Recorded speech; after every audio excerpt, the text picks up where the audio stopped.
Good morning friends, how are you. I hope आप सब अच्छे होंगे। तो आज मैं क्लास लेके आया हूँ omission of articles, no use of articles कि आर्टिकल का यूज़ कहाँ नहीं होगा। पिछली क्लास में मैंने आपको बताया था कि आर्टिकल का यूज़ कहाँ कहाँ करना है, तो इस क्लास में बताऊँगा कि आर्टिकल का यूज़ कहाँ नहीं करना है। तो पूरी क्लास को ध्यान से देखें। फर्स्ट ऑफ ऑल मैं बताता हूँ आपको ए और एन का यूज़ कहाँ नहीं होता, ठीक है। तो सबसे पहले देखिए, एक नंबर रूल में हमने बताया कि प्रॉपर नाउन से पहले ए एन दा का यूज़ नहीं होता। अगर कहीं प्रॉपर नाउन दे रखा हो तो उसमें आर्टिकल्स का यूज़ नहीं करेंगे, ठीक है। प्रॉपर नाउन आप जानते होंगे कि कौन कौन से प्रॉपर नाउन होते हैं। प्रॉपर नाउन से पहले आर्टिकल्स का यूज नहीं होता। एग्जाम्पल देखिए, we live in fill in the blank Haryana. Haryana क्या है? प्रॉपर नाउन है, तो प्रॉपर नाउन से पहले आर्टिकल का यूज़ नहीं होगा, तो यहाँ पर ओमिशन हो जाएगा, आर्टिकल्स का यूज़ नहीं होगा। तो हमारा सेंटेंस बन जाएगा वी लिव इन हरियाणा, इसमें कोई आर्टिकल का यूज़ नहीं होगा, ठीक है। ध्यान रखना, प्रॉपर नाउन से पहले आर्टिकल्स का यूज नहीं होगा। नंबर 2 में देखिए, अनकाउंटेबल नाउन से पहले आर्टिकल का यूज नहीं होगा। जहां भी आपको अनकाउंटेबल नाउन से पहले फिल इन द ब्लैंक्स दिखाई दे, वहां पर आर्टिकल यूज नहीं करना है आपको। फॉर एग्जांपल देख लीजिए, मिल्क अनकाउंटेबल नाउन है, तो इससे पहले हम कोई आर्टिकल नहीं लगाएंगे। सिल्वर, म्यूजिक, ऑयल, ठीक है, ये क्या है? अनकाउंटेबल नाउन है। तो ध्यान रखना बच्चों, अनकाउंटेबल नाउन से पहले हमें फिल इन द ब्लैंक्स में कोई भी आर्टिकल का यूज नहीं करना है, ओके। तो देखिए अपना rule number 3, name of the meals के पहले ए एन दा का प्रयोग नहीं होता, ठीक है। जहाँ भी आपको फूड आइटम्स दिख जाए, जैसे ब्रेकफास्ट, लंच, डिनर, सफ़र, ये दिख जाए तो इनसे पहले आर्टिकल्स का यूज नहीं करना है।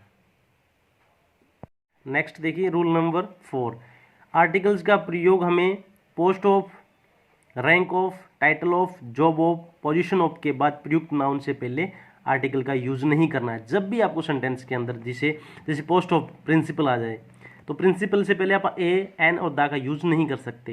नेक्स्ट एग्जांपल देखिए, द रैंक ऑफ। अगर रूल के मुताबिक द रैंक ऑफ के बाद अगर नाउन आता है, कोई पोजीशन आती है या कोई जॉब का नाम आता है, तो इससे पहले हम आर्टिकल का यूज नहीं करेंगे। जैसे डीएसपी क्या है? रैंक है, तो रैंक के बाद हमें ए एन दा का यूज नहीं करना है।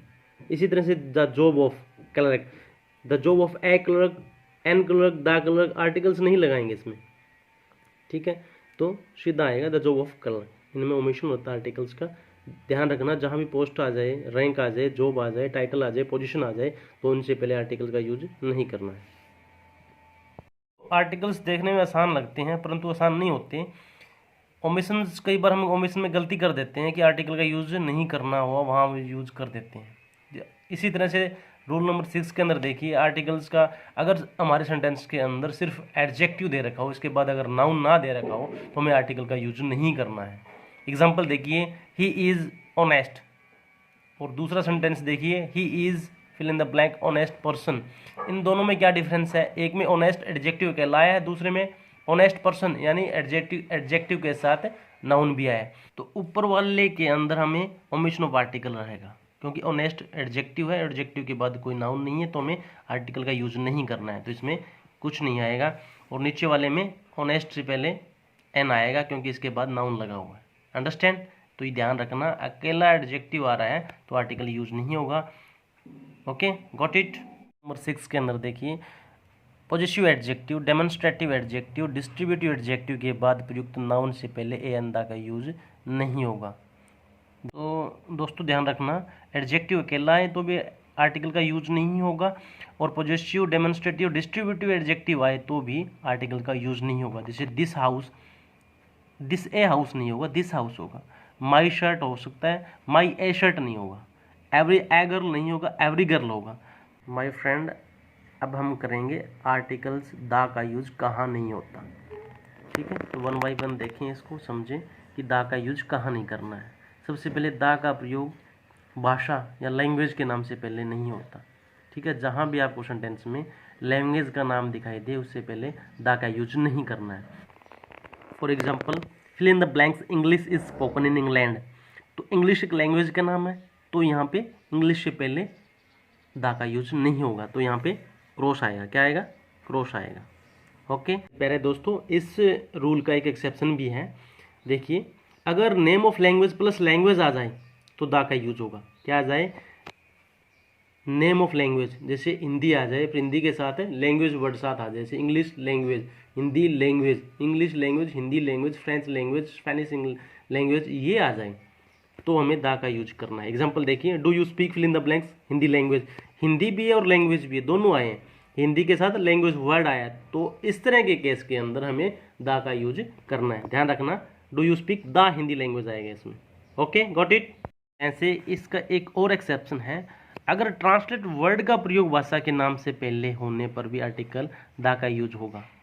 ठीक है, जैसे ट्रांसलेट आ जाए, इसके बाद लैंग्वेज का नाम आ जाए, तो हमें दा का यूज करना। जैसे एग्जांपल देखिए, translate fill in the blanks Hindi into fill in the blanks English, translate के बाद अगर लैंग्वेज का नाम आ रहा है तो द हिंदी आएगा, तो उसमें क्या आएगा, translate the Hindi into the English. ठीक है, इसमें भी आपको दा का यूज करना है, बाकी में दा का यूज नहीं करना है। Okay, got it. Rule number 2 में देखिए, सब्जेक्ट नेम से पहले दा का यूज नहीं होता।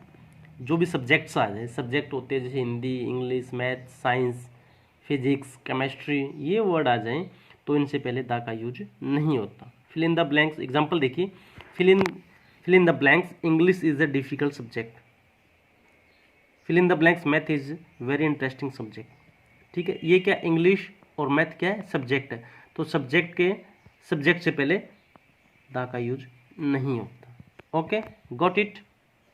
रूल नंबर 3 देखिए, नेम ऑफ द गेम्स के पहले दा का यूज नहीं होता, यानी खेलों के नाम से पहले भी दा का यूज नहीं होता, जैसे फुटबॉल, क्रिकेट, हॉकी, टेनिस। ठीक है, इनसे पहले दा का यूज नहीं होगा, जैसे दा फुटबॉल नहीं होगा, दा क्रिकेट नहीं होगा, दा हॉकी नहीं होगा, दा टेनिस नहीं होगा, ये विदाउट दा आएंगे। Okay, got it. देखिए रूल नंबर 4, दा का प्रयोग नेम ऑफ सीजन्स यानी ऋतुओं के नाम से पहले अगर इसका सामान्य अर्थ में प्रयोग कर रहे हैं तो दा का प्रयोग नहीं होता।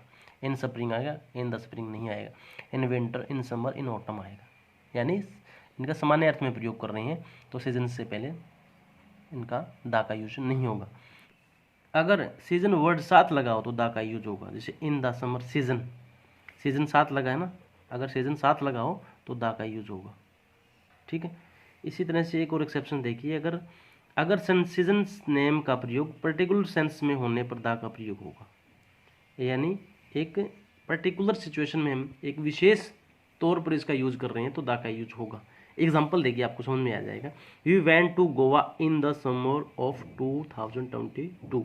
द समर, ये 2022 की समर थी ना, ये विशेष होगी कि इस समर के अंदर 2022 की गर्मियों के अंदर हम गोवा गए थे, तो ये विशेष हो गया, तो विशेष के अंदर हमें दा का यूज करना है, इन द समर आएगा इसमें। ठीक है, गॉट इट। आई होप आपको समझ में आ गया होगा। फ्रेंड्स, ये थी हमारी आज की क्लास, आपको कैसी लगी कमेंट सेक्शन में ज़रूर लिखें। अगर आप चैनल पर पहली बार आए हैं तो इस चैनल को सब्सक्राइब जरूर करें। Thanks for watching, bye.